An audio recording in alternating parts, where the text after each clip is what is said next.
There's a version of your life that you've imagined in extraordinary detail. You can feel it, the freedom, the purpose, the quiet satisfaction of becoming who you always knew you could be. And yet, you're still here, right where you were 6 months ago, a year ago, maybe longer. Not because you're lazy, not because the dream isn't real, but because of something far more interesting happening inside your mind. You know the feeling. Sunday night, full of energy. You map out the plan. You feel the momentum before it even starts. Monday comes, and something shifts. The plan sits there. The notebooks stay closed, and you tell yourself you'll start tomorrow. This isn't weakness. This isn't a character flaw. This is a pattern with a name, with a mechanism, with a very specific reason it keeps happening to you. Psychologists call it the intention-action gap, the space between wanting to do something and actually doing it. And here's what's strange. Research shows that the people with the biggest dreams often have the widest gap, not in spite of their ambition, because of it. Before we go deeper, I need you to hear this. You are not broken. You are not lazy. You are not a fraud for having dreams you haven't touched yet. What you are is a person whose brain has learned a very specific and very human survival pattern. And once you understand it, it loses its power over you. Here's what's actually happening. When you imagine your dream, the book written, the business running, the body transformed, your brain releases dopamine, the same chemical released when you achieve something. This is called mental simulation reward. Your brain, in a very literal sense,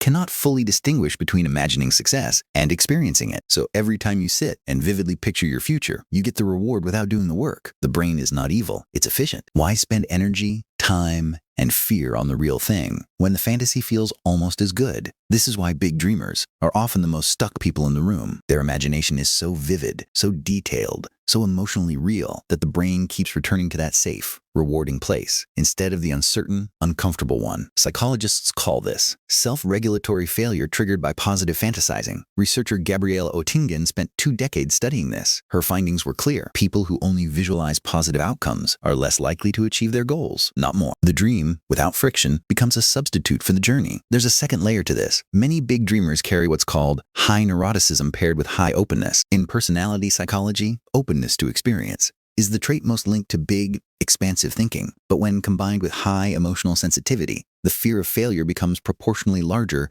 than in most people. The bigger the dream, the bigger the fall feels. So the mind does something clever. It keeps the dream alive in the imagination, where it's safe, where it can't fail, and quietly convinces you that you're still working on it. You're not doing nothing. You're protecting something. So how do you close the gap? Not with motivation, not with discipline speeches, with psychology. Step 1. Poison the fantasy. Oettingen's research led to a technique called WOOP, wish, outcome, obstacle, plan. Before you dream, you deliberately imagine what will go wrong. You hold the obstacle in your mind alongside the vision. This stops the brain from getting the reward early. It forces the nervous system to treat the goal as unfinished. Step 2. Shrink the start. Behavioral psychologist B.J. Fogg calls this tiny habits. The brain resists large, undefined actions. It welcomes small, specific ones. Don't start the business. Open one document. Don't write the book. Write one sentence. The action isn't the goal. The action is the signal, a message to your nervous system. We are moving now. Step 3. Schedule discomfort, not motivation. Motivation is a feeling. Feelings are unreliable. What neuroscience shows is that action creates motivation, not the other way around. Your brain releases dopamine during engagement, not before it. So you don't wait to feel ready. You schedule the uncomfortable task into a time slot, and you show up to it the way you'd show up to a meeting you can't cancel. Step 4. Separate identity from outcome. Much of the paralysis comes from a fused identity. If the dream succeeds, you succeed. If it fails, you fail. Psychologists call this contingent self-worth. The fix is a quiet shift from I want to build a successful business to I am a person who builds things. The outcome becomes a byproduct. The identity becomes the anchor. Step 5. Use regret as a compass. Jeff Bezos called it the regret minimization framework, but neuroscience supports it too. When humans imagine future regret, the medial prefrontal cortex activates, the part of the brain responsible for identity and self-projection. Ask yourself, at 80 years old, looking back, which will hurt more? That I tried and failed, or that I never moved at all? The answer is almost always the same. Here is the one mental model that holds all of this together. Think of your dream as a river on the other side of a fog. You can see its outline. You can almost hear it. The fog is not failure. The fog is uncertainty. And your brain, designed to conserve energy, designed to avoid threat, keeps pulling you back to the bank where it's dry. The dreamers who cross are not braver than you. They are not more talented. They simply learned to walk into the fog before it cleared. One step, then another, then another. The fog doesn't disappear. It just becomes familiar. You have not been wasting time. Your brain has been doing exactly what it was built to do.